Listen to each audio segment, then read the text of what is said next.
অবশেষে জানা গেছে সিলেট মহানগরীর বিভিন্ন স্থানে সাঁটানো সেই রহস্যময় পোস্টারের নেপথ্য কথা।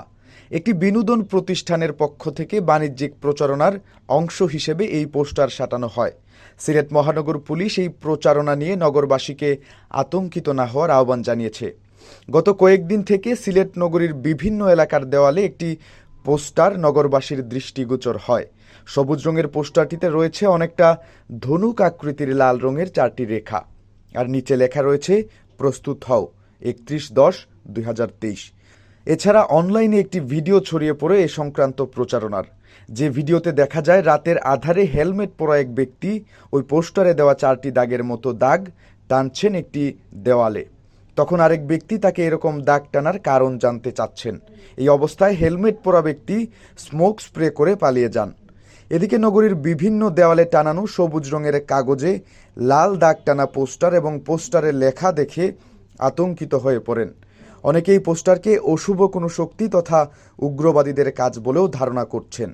এ নিয়ে সিলেট ভিউতে একটি ভিডিও সংবাদ প্রচার হয়। ওই সংবাদের পর বের হয়ে আসে পোস্টারটির আসল রহস্য।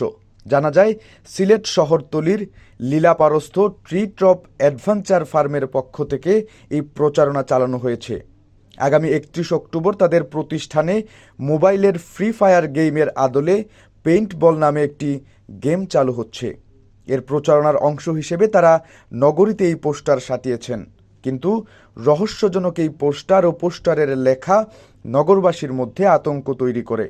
সিলেট ভিউতে সংবাদ প্রকাশের পর সিলেট মহানগর পুলিশের পক্ষ থেকে পোস্টারটির ব্যাপারে খোঁজ নেওয়া হয়। তারাও পোস্টারটি বাণিজ্যিক প্রচারণার অংশ হিসেবে সাঁটানো হয়েছে বলে নিশ্চিত হন। এই প্রচারণা নিয়ে আতঙ্কিত না হতে মঙ্গলবার সিলেট মেট্রোপলিটন পুলিশের ফেসবুক পেজে নগরবাসীর প্রতি আহ্বান জানানো হয়। এ প্রসঙ্গে সিলেট মহানগর পুলিশের উপকমিশনার আজবাহার আলী শেখ জানান, ট্রিটপ অ্যাডভেঞ্চার ফার্ম তাদের একটি ইভেন্টের বাণিজ্যিক প্রচারণার জন্য এই পোস্টার লাগিয়েছে। এর সাথে অশুভ কোনো গোষ্ঠীর সম্পর্ক নেই। এই প্রচারণায় নগরবাসীর আতঙ্কিত হওয়ারও কিছু নেই।